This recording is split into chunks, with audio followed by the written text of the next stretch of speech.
Diálogo nocturno y sin censura, hoy de manteles largos, porque está con nosotros el maestro Francisco Paco Cruz, autor de libros como García Luna, El Señor de la Muerte, y este que está en boca de todos, Las Damas del Poder, que está entre los más vendidos, si no es que el número uno en ventas, ya nos aclarará el maestro Francisco Paco Cruz, un libro que obviamente le recomiendo, y no porque sea miembro de esta familia sin censura, el maestro Paco Cruz, sino porque le comentaba a él, es un libro que nos da herramientas para ir llenando algunos huequitos que tenemos en muchas de las historias de los hombres del poder. Por eso la importancia, la relevancia de las damas del poder, y saludo con mucho gusto esta noche al maestro Francisco Paco Cruz. Paco, buenas noches, ¿cómo estás? Vicente, ¿cómo te va? No, pues mira, yo estoy contento. La verdad es que a las Damas del Poder arrancó con el pie derecho, ese trabajo que hicimos en Sin Censura y que tú verdaderamente fuiste el que inició. Déjame decirte, los primeritos que publicamos algo fuimos en Sin Censura, así que le ha dado un empujón que ha sido muy importante y que ayer me mandaron un reporte, el más vendido dice el reporte, que no sale de mí, mira, sino de las librerías. Así que no, pues estoy contento, Vicente, y mira, pero es un libro, tú tienes razón, que vale la pena analizar, y yo digo que reconstruye una parte muy oscura del poder en este país, Vicente. Oye, Paco, ¿qué te dicen? ¿Qué reacciones has recibido? ¿Están más interesados en las historias de las primeras damas más recientes, de las primeras damas de hace algunos años? ¿Qué te dice la gente? ¿Qué has percibido, Paco? Mira, Vicente, fíjate que es bien curioso. Yo pensé que se iban a interesar ciertamente en Angélica Rivera, en Margarita Zavala y en Marta Sagún, pero la gente, lo que me han preguntado y los mensajes que tengo a mi mensajería personal, no, me preguntan incluso de más atrás, ¿eh? Me preguntan, ¿y por qué no se fue más atrás? ¿Por qué no fue con la esposa del general Ávila Camacho? ¿Por qué no fue con la esposa del general Lázaro Cárdenas? Es decir, quieren que reconstruya la parte oscura de todas las primeras damas.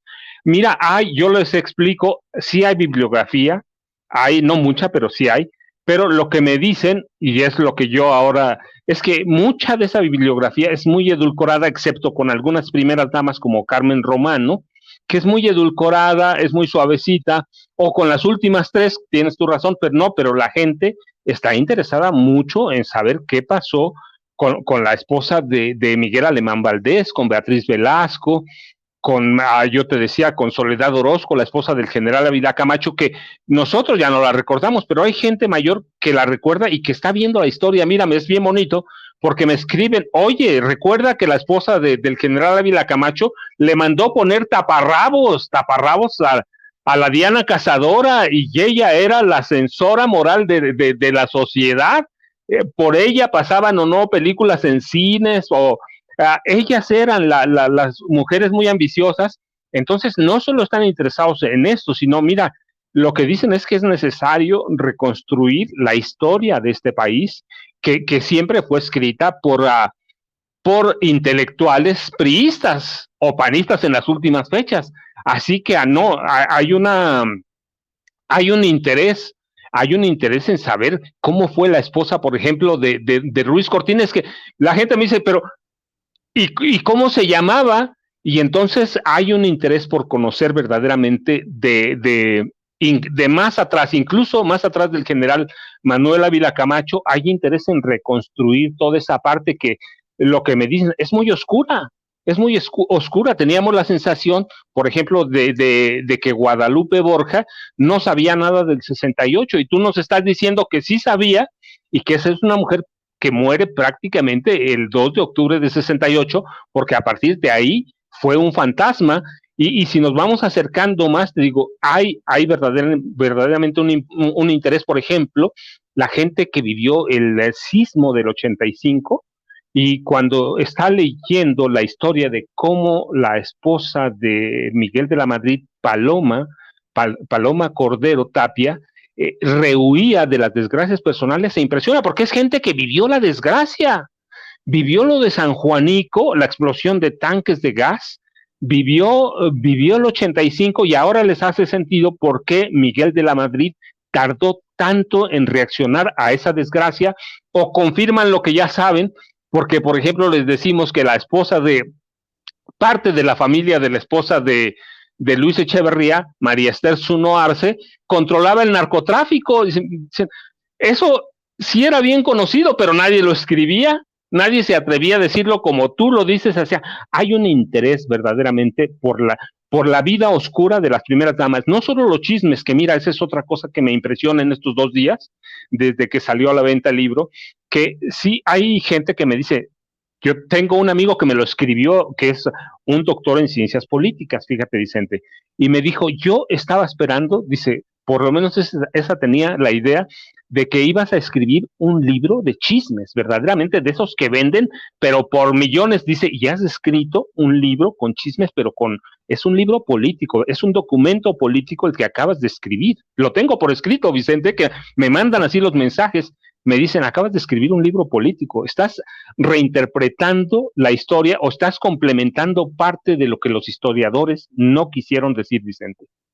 Oye, Paco, ¿qué tan diferente ha sido escribir de las mujeres a un lado de estos personajes que ostentaban el poder, a hablar de esos personajes, los responsables, entre comillas, directos, porque creo que está para debate después de lo que estás publicando en Las Damas del Poder, quién y cómo se controlaba desde los pinos el poder en nuestro país, al menos el poder político desde la presidencia? ¿Qué tan diferente, si acaso, ha sido armar este libro en comparación a otros, Paco? No, este es mi libro más complicado, Vicente, es mi libro más difícil verdaderamente. Es un libro que hay que buscarle cómo fueron construyendo las primeras damas un mundo alterno, ¿sí? Cómo se fueron adueñando de los secretos de Estado y cómo se hicieron intocables. Ciertamente hay cosas que conocemos, pero hay cosas que no conocemos. Yo te platicaba de Paloma Delia Cordero, de la Madrid. Hay encontrar al policía que la llevó en caravana a San Juanico y que no quisieron pasar por San Juanico cuando allí era la desgracia, sino que le dieron la vuelta como a 5 kilómetros de San Juanico. Encontrar eso es complicadísimo, 1. 2, que la gente hable sobre ellas a una hora es complicado, porque la prensa no publicaba nada sobre estas primeras damas. No, de la que más publicaban, mira, era de Carmen Romano Nolc, que era una pianista que se iba a acostar con los elementos del Estado Mayor Presidencial, que si verdaderamente tenía como 50 pianos de cola. De ella se conocen muchas cosas, y de José López Portillo también, como todas las amantes que tuvo, pero documentarlo, reconstruirlo, sí es más complicado, porque hay cosas que son muy oscuras, hay cosas que solo el Estado Mayor Presidencial sabe lo que verdaderamente pasó, sabe hasta dónde llegaron las primeras damas, las tenían vigiladas 24 horas, era imposible que no supieran lo que estaba haciendo una primera dama, o si se robaba algo o no se robaba, o cuánto gastaba. Las primeras damas no pagaban en efectivo, ellas tenían a disposición todos los recursos de la presidencia, Vicente. Así que para mí es mi libro más complicado. Yo te decía que para escribir un libro como García Luna o Las Damas del Poder, sí lo tengo que disfrutar, pero este libro me sacó canas verdes, me llevó más tiempo reconstruirlo, el armado y después la revisión, así que es más difícil, pero reconstruir un mundo alterno de corrupción, a donde muchas cosas se conocen solo en secretos de alcoba, es complicadísimo, pero al mismo tiempo, cuando sale, tú ves, yo ahora tengo entre el sábado y el domingo, he recibido mensajes personales o a mi correo electrónico, he recibido, mire, se acuerda que la señora hizo tal, de tal forma que ya en este momento, si me lo pidiera la editorial, puedo hacer una revisión de ese libro todavía con más datos que son verificables, que son comprobables, porque me lo están pasando. Me escribió alguien que seguramente trabajó en el Estado Mayor y me dijo, oye, te faltó esto. Sí, hay una reacción, hay una... hay una reacción y lo que me costó de trabajo, yo digo, valió la pena. ¿Por qué? Porque la gente se está metiendo al libro, Vicente. Paco, ¿alguna razón que puedas percibir por qué no se escribía sobre las primeras damas?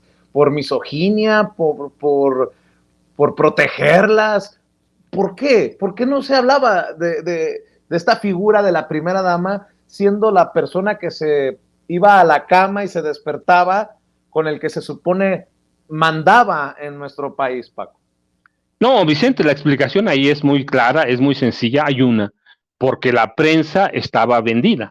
Eso es una... Si, no hay periodo de este país en el que la prensa vieja, en el que la prensa corporativa no haya jugado un papel de cómplice, un papel de confidente, pero confidente secreto que nunca iba a publicar nada. La prensa vendía su silencio o se autocensuraba, que eso es gravísimo, o se dejaba censurar, que también es gravísimo. Entonces las primeras damas formaron un universo que nadie quería tocar y que tenía muchas veces miedo a tocar, así que se quedaron allá aisladas hasta que llegó Marta Sagún. De pronto nos enteramos que entre las primeras damas hay corrupción, luego llega Margarita y nos enteramos que sí, verdaderamente hay corrupción, o la Gaviota, pero aún con ellas hay ciertos aspectos que no se tocan. Entonces, ¿por qué no se tocaban? Pero hay cosas que tú dices, no se publicaban en la prensa. ¿Por qué? Por la corrupción de la prensa. Hay que ver cuánto dinero les entregó Enrique Peña Nieto, cuánto dinero les entregó Calderón, o Fox, que abiertamente trabajó para la prensa, abiertamente. Y los otros presidentes hacia atrás también tenían una prensa muy controlada, muy vendida o muy sometida, así que a los reporteros ni siquiera les interesaba. Mira, si no era para cubrir informaciones de que fueron al centro comercial, inauguraron una zapatería, una obra de teatro, o fueron a la Sinfónica. Fuera de eso, nadie, todavía hoy no se meten con ellas.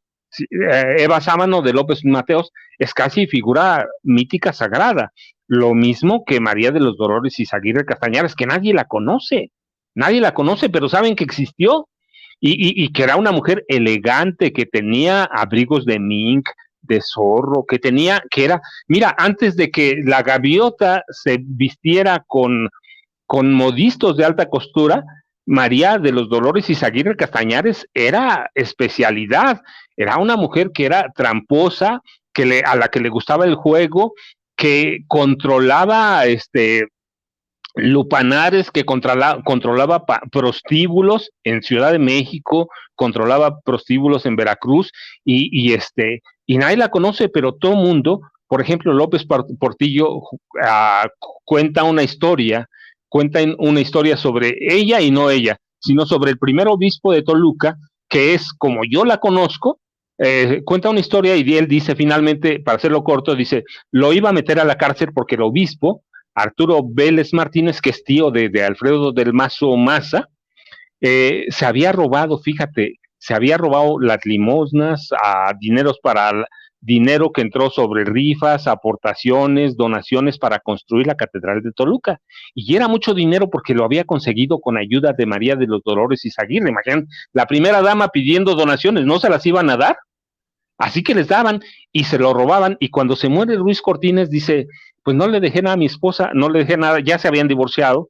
Dice, no le dejé nada porque ella tenía con qué vivir. Pues sí, con aquellas limosnas y otros negocios que hizo a través de la presidencia de la República, se había construido o había comprado, adquirido como 90 propiedades de alto nivel en la Ciudad de México. Sus hijos habían vivido del presupuesto, habían tenido puestos públicos, así que era millonaria gracias a que robaron en parte los dineros para la reconstrucción o construcción de la Catedral de Toluca.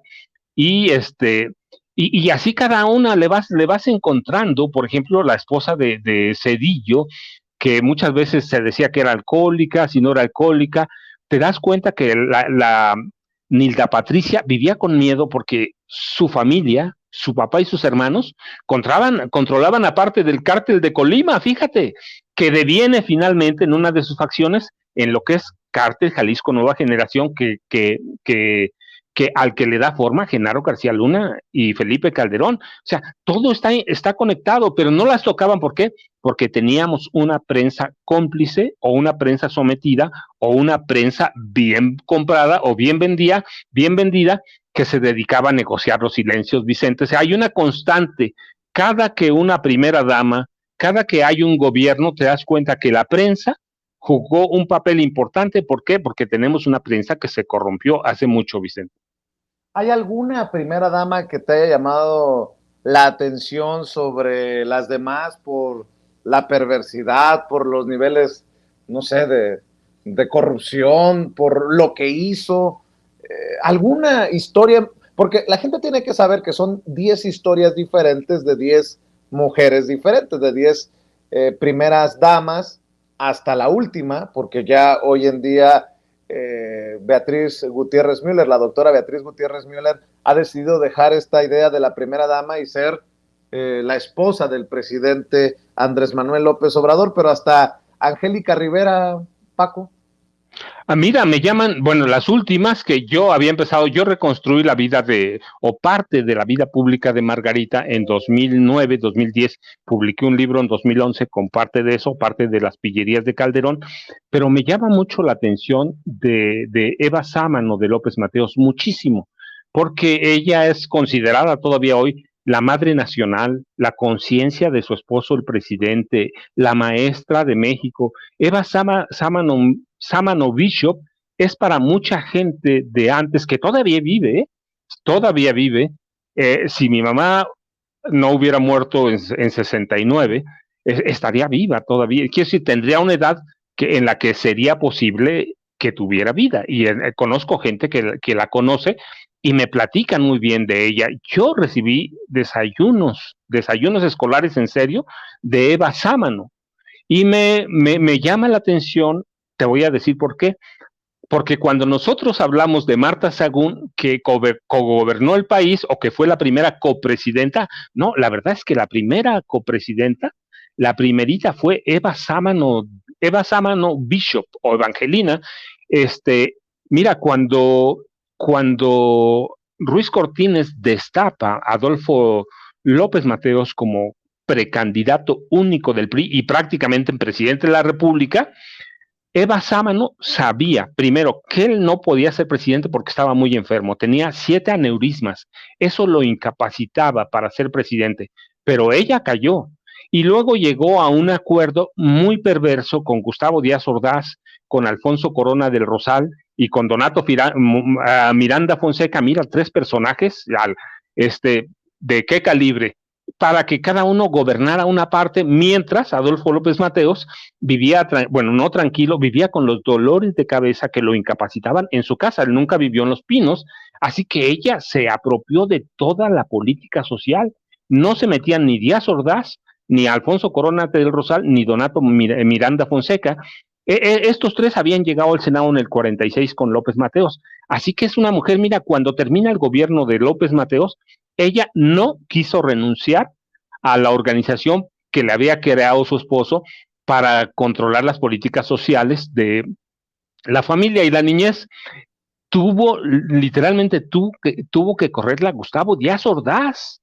Díaz Ordaz tuvo que correrla, cancelarle todos los apoyos y decirle a Guadalupe, o te metes ahí o te metes porque ya no quiero esa mujer. La quería encarcelar, fíjate, la quería acusar de corrupción. De hecho, la investigó por eso. Después tuvo miedo, pues miedo de que Gustavo Díaz Ordaz, de que Adolfo López Mateos hubiera guardado algunas cosas de los secretos oscuros de los 3. Así que la dejó, pero Eva Sámano me impresiona verdaderamente, lo mismo que María de los Dolores Izaguirre o la esposa de Miguel Alemán Valdés. Me impresiona porque tenemos la imagen de que eran la madre nacional, la conciencia de este país, que mujeres que verdaderamente habían hecho algo por la niñez y por la familia, y descubres que hicieron algunas cosas, pero que fueron mujeres muy, muy perversas. Así que a cada una la fui reconstruyendo con todo eso. Angélica Rivera, que es una mujer que verdaderamente engañó a México porque llegó con el apoyo de 20 millones de televidentes que la seguían en sus telenovelas. Así que, no, cada una tiene una historia muy negra, Vicente. Entonces sí hubo contrato para tener primera dama en el sexenio pasado. No, absolutamente, Vicente, absolutamente. Sale de un catálogo, pero antes, ¿cómo? Mira, Peña, y eso no lo platico de ahora, sino que lo platiqué en libros anteriores. Peña estaba enamorada de otra actriz de ahí, de conductora de Televisa. Sí, de otra, era su ideal. Y después el otro ideal era era Lucero, que todavía se debatía entre Lucerito y Lucero. Y ellas dos, Lucero y Galilea Montijo. Galilea Montijo, Peña estaba enamorado de Galilea Montijo. Eso te digo, eso lo sé porque lo escribí en otros libros. Estaba enamorado de Galilea Montijo y le dijeron no, porque está muy corriente esa mujer. Le buscaron a Lucero, pero descubrieron que a Lucero no la podían divorciar tan fácil, o bueno, no fue fácil como a la gaviota. Así que quedó con la gaviota, pero antes de llegar a la presidencia, antes de casarse, la gaviota había recibido muchos millones de pesos de la gubernatura del Estado de México, como muchos millones había recibido Lucero, o Lucerito todavía en esa época, habían recibido del gobierno del Estado de México por promocionar las obras de Enrique Peña Nieto. Y sí, claro, ya después se documenta que sale de un catálogo de Televisa y le dicen con esta, y a esa le crean. Desde 2000, más o menos desde 2006, Televisa le empezó a crear, a fabricar una imagen presidencial a Enrique Peña Nieto. Fíjate, llega a la presidencia hasta 2006, 2012. De 2012 llega a la presidencia, pero desde 2006 le estaban construyendo una imagen. Por eso la derecha es capaz de construirle una imagen a cualquiera, a Xochitl Gálvez, a Verástegui. Eso hicieron con Peña, él lo sabía, y la gaviota desde antes de la presidencia, ya tenía ingresos asegurados de la gubernatura del Estado de México por salir a presumir, a dar a conocer las obras de Enrique Peña Nieto, que no había hecho nada, pero claro, le entregaron varios millones, muchos millones, así que ya sabía, llegó como reina de un estado que tenía un presupuesto superior al de la Ciudad de México, imagínate, y llegó como princesa y ya después se comportó como una reina o como una reina, que así se comportó en todo el país. Nunca hizo nada como en el Estado de México como primera dama, nunca hizo nada así. Mira, si no se murió el DIF cuando ella llegó a la presidencia, fue porque las instituciones caminan por inercia, pero mira, si la esposa de Díaz Ordaz, de Cedillo casi mata al DIF, Angélica Rivera la hizo a un lado y abusó de todo y nunca trabajó, Vicente. Oye, ya que hablabas de la esposa del expresidente priista de México, Ernesto Zedillo Ponce de León, ese capítulo lo titulas Con el miedo en las pupilas, ¿no? Con el miedo en la retina. La retina, perdón. Esto es muy revelador porque aquí en Sin Censura hemos dado cuenta de muchos señalamientos a la ex primera dama en aquel sexenio y a su familia, pero el miedo en la retina, ¿por qué no nos explicas, nos das detalles de este miedo de la esposa del expresidente Ernesto Zedillo, Paco? Mira, tú recuerdas, Vicente, la gente recuerda todavía porque es muy reciente. Ernesto Zedillo Ponce de León termina su presidencia en 2000 cuando entra Fox, pero desde 94 cuando matan al candidato presidencial del PRI, cuando hay el asesinato del cuñado del presidente, cuando hay el asesinato del obispo, del cardenal Pesadas Ocampo, y Carlos Salinas de Gortari nombra candidato presidencial a Zedillo, la esposa empezó a vivir con miedo. Nilda Patricia tenía pánico de que Zedillo asesinara a su esposo. ¿Tú recuerdas que nunca se le despegaba?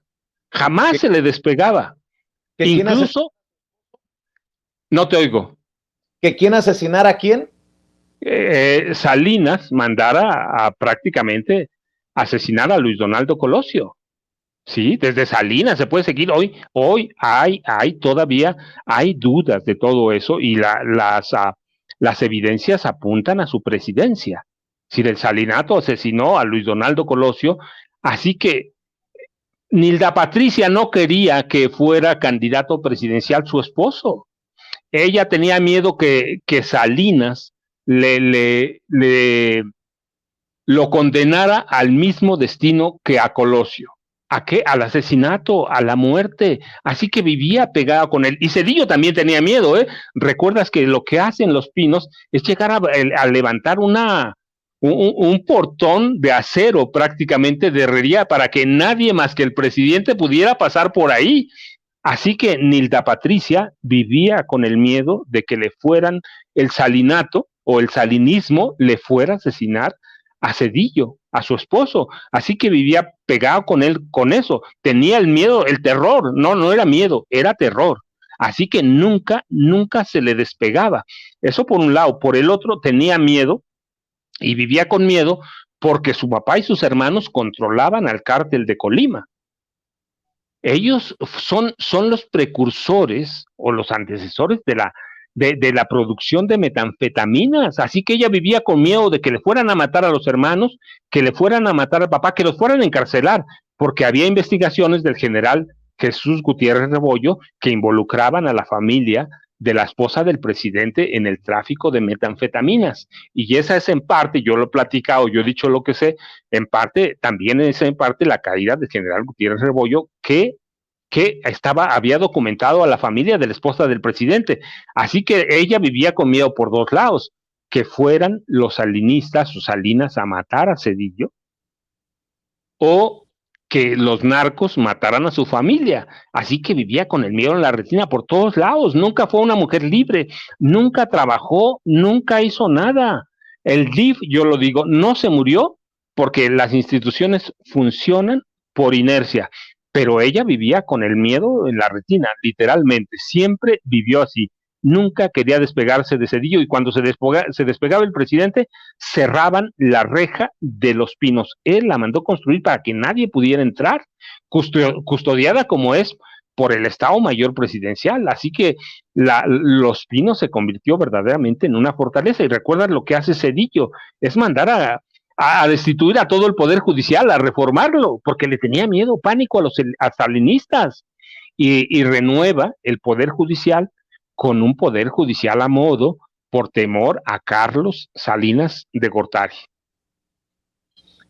Hay un personaje que seguramente no va a estar muy contento o contenta, que digamos, con lo que escribes, con lo que describes, maestro Paco Cruz, que es Marta Sagún de Fox, porque abiertamente la señora cogobernó este país y buscaba también quedarse con el poder, además de historias ahí que vas desmenuzando para los lectores en Las Damas del Poder, un libro que les recuerdo ya está disponible en sus librerías favoritas y en las tiendas de autoservicio.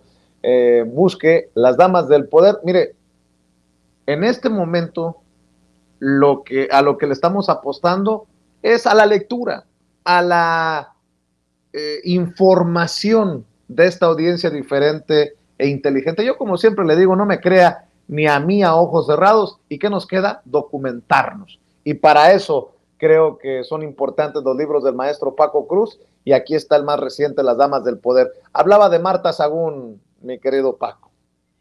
Mira, Vicente, ella es un caso muy curioso porque ella verdaderamente, además de que se sentía iluminada, tú recuerdas que ella era una de las mujeres iniciadas en las artes ocultas, en la brujería, en la chamanería.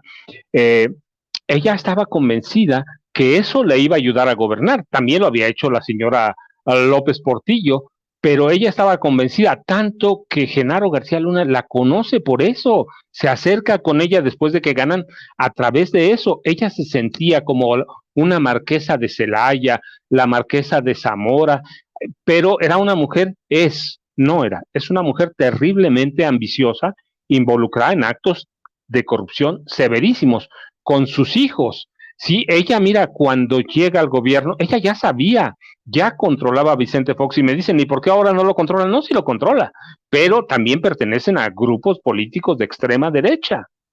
Ella llegó y no tardó en colarse, esa mujer sencilla que tenía una vida acomodada, pero no para hacer lo que hizo al grupo selecto de primeras damas que derrochaban fama, elegancia, glamour, modistos de alta costura, perlas, diseñadores de imagen, paparazzis, brillantes. Sí, era una mujer ambiciosa en todos los sentidos. Vio a los Pinos como una mina de oro. Sí, tenían un chef de chefs. Sí, eso es el club de chefs, que es, pero lo máximo, Vicente, no son cualquier cosa, son los chefs de los reyes, de los presidentes de más famosos, de los primeros ministros. Sí, de una mujer ostentosa que llegó a reclamar el bastón de mando de la mujer más poderosa de este país y se corrompió inmediato. Cuando decimos que cogobernaba, no solo cogobernaba, se sentía una iluminada, se sentía la intocable, y en ese contexto, cuando se acerca con ella Genaro García Luna, y Genaro García Luna le ofrece en bandeja de plata todos los secretos de este país, se los compra, y además aquel también era un iniciado en el ángel de la Santa Muerte, así que congenian, pero los beneficios, ella creía en los beneficios de la nobleza seccional, y creía que podía alargar el mandato, tanto que empezó inmediato a buscar la candidatura presidencial del PAN con apoyo de los grupos de ultraderecha que llevaron a Vicente Fox al poder, que llegó con el Yunque, para ser concreto, llega con el Yunque, que es la derecha violenta y extremista de este país, que ya es mucho que decir, mira, hasta parece pleonasmo, pero ella llega con ese grupo y se siente verdaderamente una marquesa, siente que ella es la nobleza de este país, que era una mujer de sangre azul. Así que los, los tesoros, como vio ella a las arcas nacionales, eran tentadores, eran suculentos, y ella delineó una política de apoyo a la niñez sin tomar en cuenta el DIF, creando o abusando a través de una fundación personal a la que llegaron recursos del Estado, y luego a través de donaciones de particulares, como había hecho en su momento, por ejemplo, María de los Dolores Izaguirre. Hay una escuela, hay un mundo paralelo que nunca vimos o nunca quisimos ver, y en ese mundo paralelo que entran Martita, que entra Angélica Rivera, que entra Margarita a Zavala Gómez del Campo, y ese mundo paralelo lo quería gobernar Martita. Ella se sentía como si hubiera sido criada por el linaje de acaudalados hacendados criollos allí en Zamora, de donde ella es. Así que llegó una mujer con unas ambiciones desatadas, no solo de cogobernar este país, sino convertirse en la primera mujer presidenta de este país, Vicente.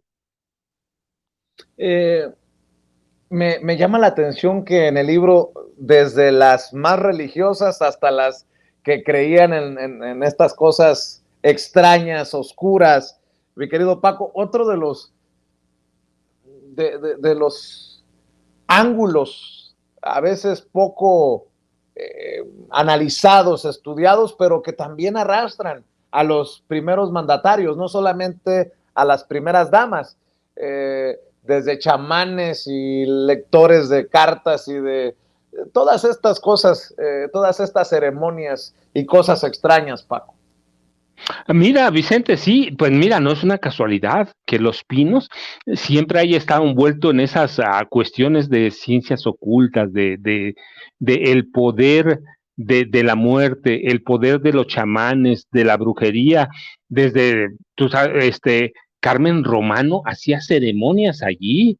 Eh, José López Portillo le habría creado o intentaba crear un pasado fantástico de que era descendiente de Chimalpopoca y además de alemanes, pero ellas, la hermana de López Portillo, hacían ceremonias de iniciados adentro de Los Pinos. Y Marta Sagún es lo mismo, llegó con esas supuestas habilidades de liderazgo a través de brujos, a través de chamanes, a través de las ciencias ocultas. La señora Carmen Romano Nolk, o Carmen Romano Nolk de López Portillo, recuerda, tenía su propio vidente mago. ¿Te acuerdas de aquel famosísimo Uri Geller? Judío, estadounidense, británico. Sí, ella incluso le concedió la nacionalidad mexicana, aquel que doblaba cucharas y al que le querían apostar o hacer creer que él podía descubrir petróleo con los poderes que tenía. Sí, Carmen Romano era una ferviente, hay muchas evidencias, muchos señalamientos de que además eran amantes, pero es a través de la magia, a través de las ciencias oscuras.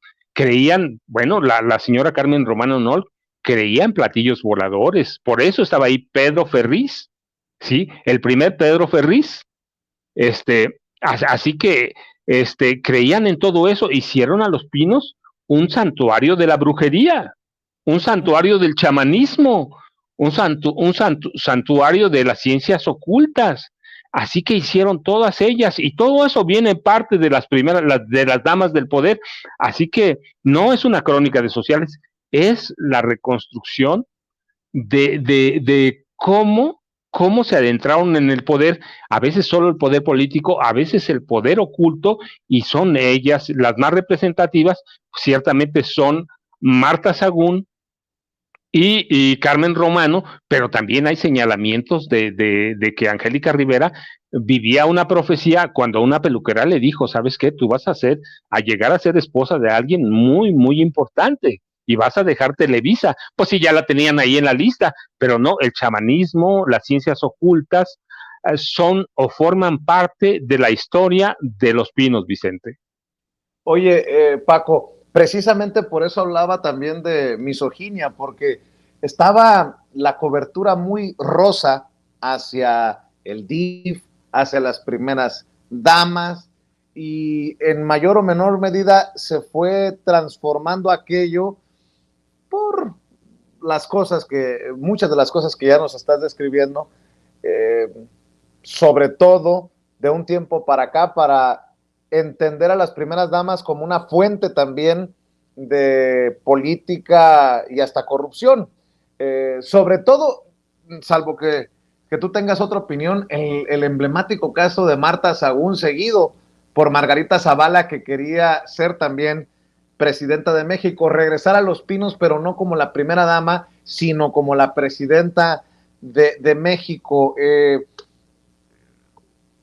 Las primeras damas, lo has mencionado, en su mayoría fueron cómplices, ni víctimas de alcohólicos o perdidos por el poder, sino cómplices de ese poder, en muchas ocasiones mal habido y mal conseguido, por ende mal manejado, Paco.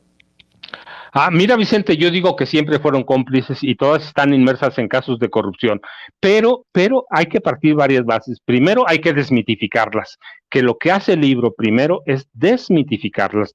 Las desmitifico yo para verlas como seres humanos, porque de lo contrario vamos a pensar que muchas de ellas sí fueron la madre nacional o la conciencia moral de su esposo. No, mira, yo digo que todas, primero, a todas hay que desmitificarlas. Luego hay que hacer un libro provocador, sí, que sea una provocación, pero hay que aclarar que ya una vez que las ves como son, pues todas presentaron la cara de la hipocresía. Todas se embriagaron con el poder que da la presidencia de la República, y hay que entender que cuando entendemos, las desmitificamos, les damos valores humanos. No si son más o menos corruptos que los hombres, no, son seres humanos y se corrompen igual que todos. Cuando les das todo ese valor, adquieren una nueva dimensión política, una dimensión política mayor a la que se ha sugerido hasta ahora. Son mujeres que verdaderamente sí tuvieron mucho poder, se corrompieron igual que sus esposos, unas más, otras menos, otras ocultaron todas las barbaridades, todas las atrocidades, otras incluso fueron cómplices. Así que cuando hay eso, la redimensionamos y decimos, este país era un desastre, no solo por los presidentes, sino también por las esposas en las que confiábamos. Mira, a mí me gusta platicar una anécdota, no las recientes porque las conocemos. Angélica Rivera la veíamos gastando, te digo yo, cuando entró a Los Pinos, pensé que había entrado a una mina de oro para sacar todo el oro que tenía ahí, era una mina a cielo abierto, y nosotros le proporcionábamos todo el oro, ¿no? Todas han sido así, y tenemos que entender, darles la dimensión política que tienen, y entonces nos vamos a asustar porque vamos a encontrar ese mundo alterno al que le faltan muchas piezas y que la prensa cayó, ocultó o no quiso documentar. Seguramente van a faltar muchos pedazos, pero vamos a encontrar a personajes indeseables como los esposos. Guadalupe Borja se vuelve tan indeseable como Gustavo Díaz Ordaz. ¿Por qué? Porque ella sabía la clase de masacres que había ordenado su esposo, sabía cómo perseguían, cómo torturaban a los estudiantes, a los maestros, a los líderes sociales, así que se vuelven personajes indeseables. Muchas veces se desvanecen los datos, se desvanecen los informes, pero justamente ese es el papel del libro, reconstruir a cada una, darle lo que merecen. Yo te decía, por ejemplo, María Esther Zuno Arce, la esposa de Luis Echeverría, que de pronto aparece como una mujer que cambia, como todo, pero es una gran actriz, una gran farsante que se vuelve multimillonaria con él, sí, que viene de una gran familia y así de intelectuales, y una mujer que estudiaba, pero que también se sentía predestinada, se sentía escogida. Ella lo contaba porque hay libros sobre ella, que alguna vez cuando caminaba por el Zócalo se vio de niña, se vio en el balcón de Palacio Nacional, en el balcón principal, así que también se sentía una iluminada de podemos decir, desde Soledad Orozco, de Manuel Ávila Camacho, de Ávila Camacho hasta Marta María Sagún, se comportaban como reinas, como duquesas. Ya lo de Angélica Rivera y lo de Margarita Zavala fue otra cosa, ¿eh? Margarita, yo digo que es la gran contorsionista de las primeras damas. Camina haciendo equilibrios, camina tratando de evadir toda la sangre que se chorrea en el sexenio de su esposo, y no voltea hacia abajo, no voltea por temor a ver los cadáveres o los cuerpos de las víctimas torturadas por la gente de Calderón. Oye, Por Paco, ver, sí. ¿y todas salieron forradas de dinero? No exactamente, no exactamente. Por ejemplo, Eva Sámano no tenía tanto dinero, murió con el dinero que le dejó eh, López Mateos, sí, la esposa Guadalupe Borja tampoco salió con tanto dinero, pero ellas fueron cómplices de las principales atrocidades del país. Eva Sámano, recuerda, pues de ella misma es cómplice del asesinato de Epifania Zúñiga, la esposa de Rubén Jaramillo. Hay evidencias suficientes para advertir que Epifania Zúñiga, la esposa de Rubén Jaramillo, el último de los zapatistas y el padre de la guerrilla moderna de este país, confiaba en ella. Estaba esperando que Eva Sámano le entregara unas máquinas de coser para montar unos talleres de costura allá en Morelos. Confiaba en ella, se sentía su amiga. Cuando el presidente da la orden, sí, porque la orden sale de Los Pinos, de matar a Rubén Jaramillo con todo y Epifania, que estaba embarazada, y los 3 hijos, se hace cómplice. Y Guadalupe Borja es tan cómplice que ella muere prácticamente en depresión. No lo digo yo, lo dice su hijo. Ya después de la matanza de 68, Guadalupe Borja fue otra cosa. No, ya no pudo ser ella. Hubo los últimos informes del Grito, ella ya era otra cosa. Ya el último informe ya estaba descompuesta, luego se la llevaron a Europa y se regresa. ¿Por qué? Porque quería estar sola, estaba deprimida, estaba enferma. ¿De qué se enfermó? Del 68, tenía miedo que la atacaran. Ya los últimos, antes de que terminaran la presidencia de Díaz Ordaz, ella vivía encerrada, así que no salieron forradas ellas, sí, vivieron muy bien, pero se sabían cómplices de asesinatos políticos, de asesinatos de lesa humanidad. Oye, Paco, ¿y Marta Sagún sí saldría forrada? Te lo pregunto porque ya ves que hizo noticia una de las declaraciones del expresidente Vicente Fox para Latinus diciendo que se la veían complicada hasta para sobrevivir después de que le quitaron la pensión de expresidente a Vicente Fox. Y yo decía, esto sí es el colmo del cinismo. Por eso pregunto.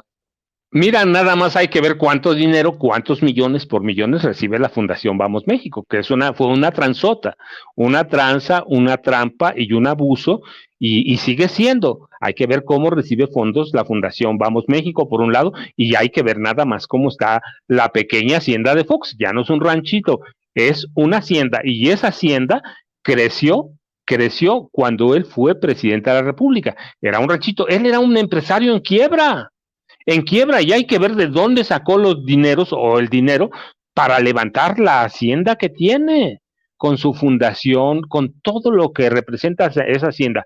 Pobre, no, pobre son otra cosa. Él es un descarado, ella es una descarada, es una mujer abusiva que abusó de todo este país, Vicente. Hay que verlos, que son grandes actores, sí, que son hipócritas también, pero no, pobres, no, Vicente, son gente gandalla. Marta Sagún y Vicente Fox son gandallas y les gusta joder a este país.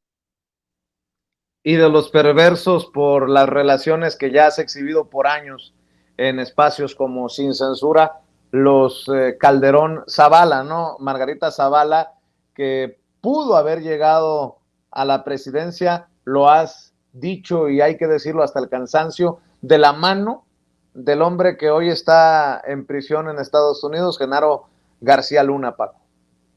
No solo eso, Vicente, mira, Margarita es una mujer que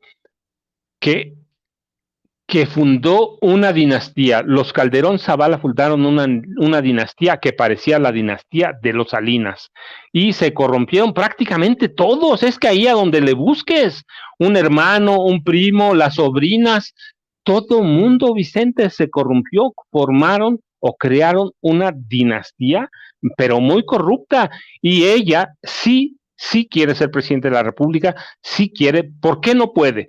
Sí, no solo porque le conocemos los casos de corrupción y los casos de abuso de poder y le conocemos todo, su incapacidad no puede por una razón, Vicente.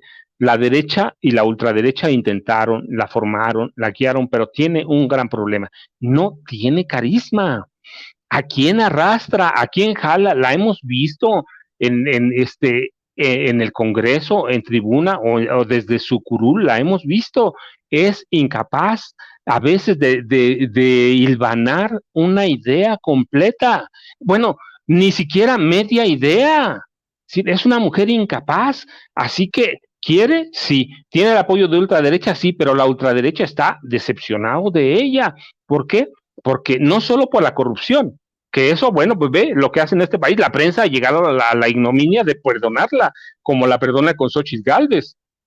No, Vicente, es que no mueve a nada, es una mujer fría, osca, no llama nada, así que nunca va a ser presidenta de este país, porque si bien es cierto que este país perdona la corrupción, o por lo menos una gran parte de este país la perdona, y tienen los medios para hacerlo, esa ultraderecha, esos medios corporativos que llegan todavía a millones de personas, lo puede hacer. Algo no tiene Margarita, que es el carisma.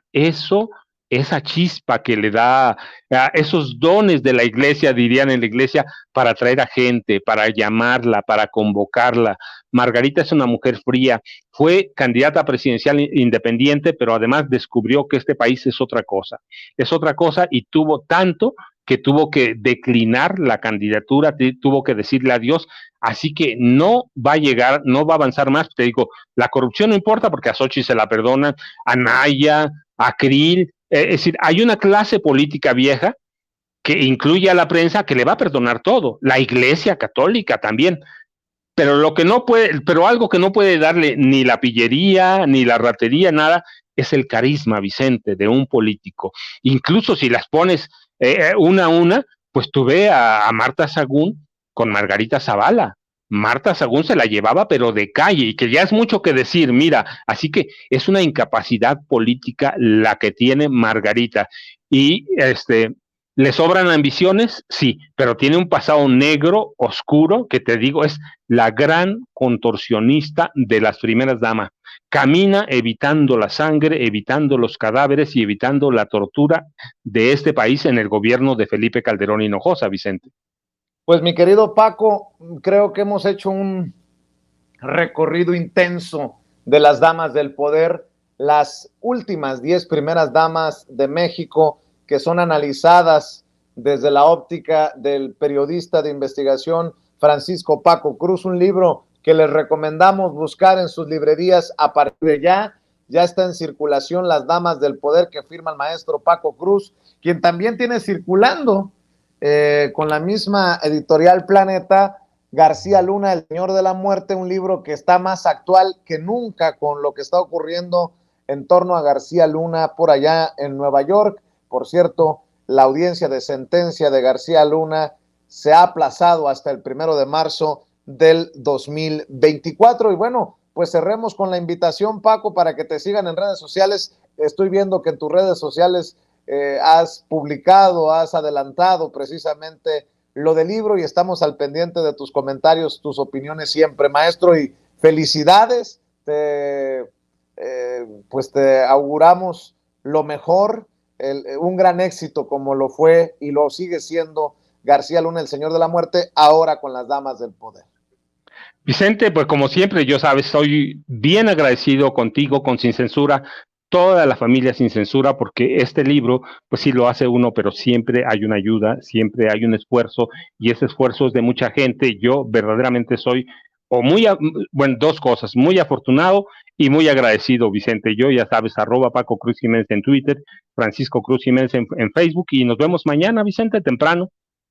Claro que sí, te mando un abrazo, Paco, por lo pronto descansa y nos vemos mañana en las mesas de diálogo de Sin Censura, en la primera edición de Sin Censura con un servidor, Vicente Serrano, el maestro Francisco Paco Cruz, quien firma Las Damas del Poder en este espacio nocturno. Y le pido lo de siempre, que nos ayude a compartir con familiares, amigos, contactos a través de WhatsApp, de Facebook, de Twitter, por donde usted quiera. Estamos transmitiendo a través de Sin Censura TV, Sin Censura Media y Sin Censura Presenta en YouTube. Le pido que se suscriba sin sacar un centavo de su bolsillo y por favor, dele clic en la campanita, active la campanita para ver si estos cabrones de YouTube de una vez por todas envían las notificaciones cuando estemos transmitiendo en vivo y en directo o estemos subiendo videos. Respáldenos en Facebook, en Sin Censura TV, mientras no nos tumben los cabrones de Facebook, los verificadores, y también estamos en Twitter en